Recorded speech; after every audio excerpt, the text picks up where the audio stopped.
Esau knows a little something, something. Anyway, giving all praise to Yahweh Hashem Yahushua by Hashem Rakak Wadash. I really can't even show the title because they might just take it down based upon the title. But anyway, what I will do is I will put the link in the description box of this particular video. I came across this video dealing with this is a Christian group, a bunch of Edomites. And when you watch this video, you're going to see in the background a picture of none other than Cesare Borgia, Caesar Borgia, some of you call him that, which is the accepted image of sweet Jesus. Not Yahweh Shai. But anyway, I was going to put a comment and I was going to kind of curse him out about why do you have a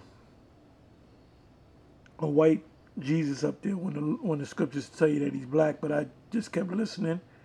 So I came to you see this old Edomite woman right here, then you're going to see a big rotund Edomite, or appears to be an Edomite, and they're breaking down Revelation 13.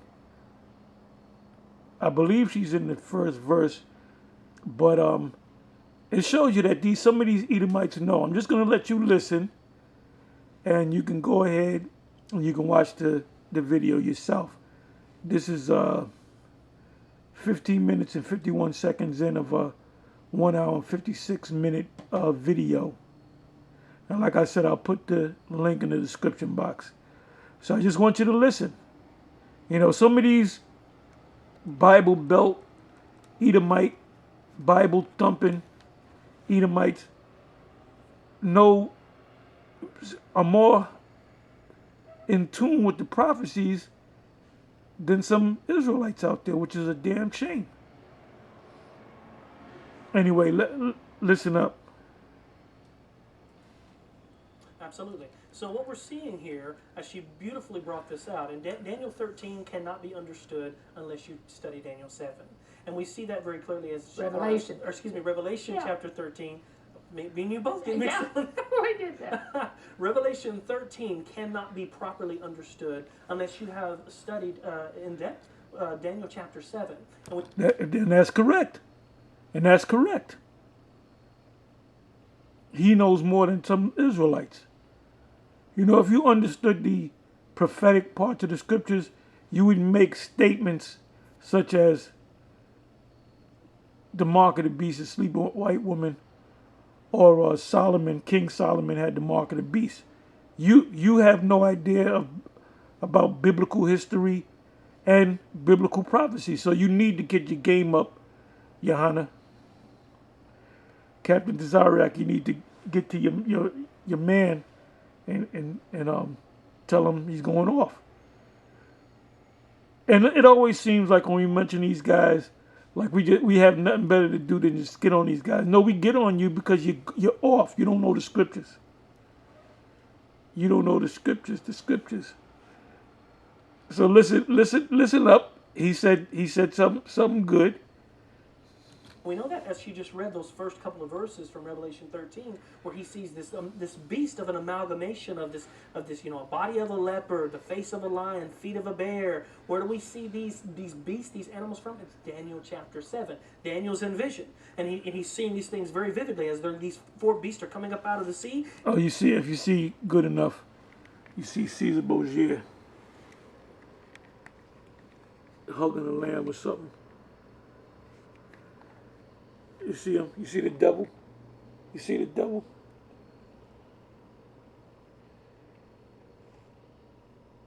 Caesar Borgia violating someone or holding the cloth. But that's the devil, that's Caesar.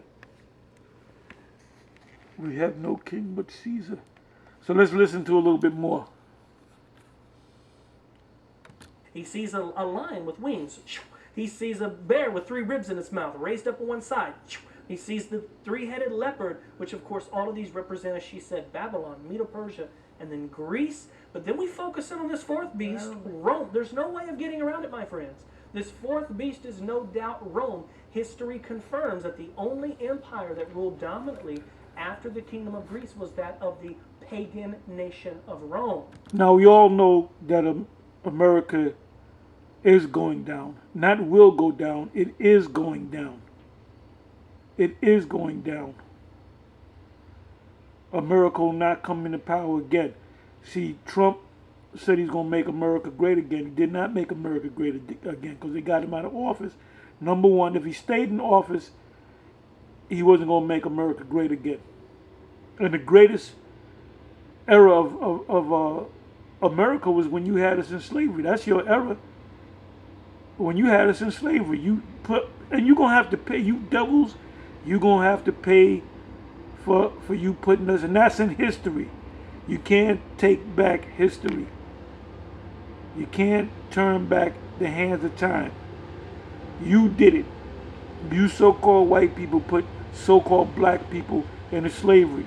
But what you're going to find out is that you so-called white people are the biblical Edomites, and the so-called black people that you put in slavery in the Latin, Spanish, and Indian people, the mestizos people, the Indian people, those are some of the other tribes of the children of Israel, and you're going to have to deal with that fact.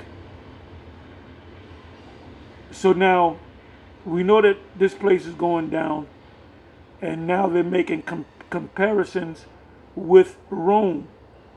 They're comparing the downfall of America with the downfall of Rome. And what was the downfall of Rome, pagan Rome? The money system. Devaluing the, what do you call that? Denarius. Denarius. One is singular, another is plural. The denarius, which, bringing it up to date to America, you have what's called the U.S. dollar, which is nothing but a Federal Reserve note. It's really not a U.S. dollar. When Kennedy was on the scene, JFK, he set up a U.S. note, and they killed him over that. That's one of the reasons why they killed him over that. They killed him over that because he put the dollar back on the gold standard and the silver, and they bumped him off, and it was in 1971 that Nixon did away with the what do you call it? The gold standard, meaning the standard to buy a troy ounce of gold was $35, and it was $20. When you go back before FDR, if you had a $20 bill which said to the what did it say to the, I think it's a buy on demand 1 troy ounce of gold, and if you had $1, you can get 1 troy ounce of silver. So Nixon, after the death of Kennedy, Nixon separated the dollar from the gold. So therefore, you have a thing called inflation because nothing's backing this dollar. All right. So now, and they did the same thing with the Roman denarius, denarii. And what they would do is, it would be silver, if I'm not mistaken, and they would add inferior metals to the silver. So when the Roman soldiers got paid, it didn't go far. And they said to themselves, we're not going to fight for you. Whoever the commander was at that time, emperor. The word emperor means commander. Like the U.S. president is commander in chief. One of his titles. Let's listen on. Let's look on. And as you brought out very clearly, in 476 AD, pagan Rome took on a change. It breaks up into these 10 kingdoms, which is why we see the 10 horns on the head of this fourth beast of Daniel chapter 7. And so from there appears this little horn power. And I'm just going to put it out there, my friends. The little horn of Daniel 7, most biblical scholars agree on this unanimously, that the little horn of Daniel 7, the first beast of Revelation chapter 13, and also, if you jump over to Revelation 17, we see this harlot, right? She's clothed in purple and I guarantee you, he's not going to say America. That's America. That's the little horn in Daniel 7. And he just mentioned Revelation 17, the whore. That's the little horn. So let's see what he's going to say. I guarantee you. But if he says it, I got to give it to him. red, and she has a golden cup in her hand full of the abominations, and she's drunken with the blood of the saints. And the description there again, her on her forehead and of her description is names of blasphemy.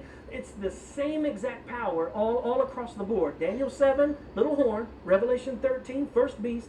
The harlot, mystery Babylon the Great, the mother of harlots, as described there in Revelation 17. This is the same system depicted in different ways. God is showing us different characteristics of this antichrist power. It is indeed an antichrist power. And so we're going to get into the identification of this power in just a moment. But I want to just jump right into this, Shelley. And I want you to help me out here, because I just plainly stated a few minutes ago that the vaccine is not the mark of the beast, right? And we want to be clear on that, because we have a bunch of people believing that the vaccine is the mark of the beast. And again, this is not an effort to again, I just want to make it very clear. We're not here to, when we say it's not the mark of the beast, we're not saying that because we're telling people to go out and get the vaccine. That's not what we're trying to do here. We're staying away from that. But what we are trying to do here is clarify the fact that this vaccine is not the mark of the beast, because we have a bunch of people believing that it is the mark of the beast, and they don't know really what the mark of the beast is. They may be deceived when that time comes and miss the situation entirely and end up on the wrong side of the camp. And we want to make sure, yeah. Scripture makes it amazing. Well, that doesn't apply to you, Edomites. You can refuse to take it, the charagma, and you're still going to get destroyed because you're Edomites. Anyway, I just wanted you to listen to that.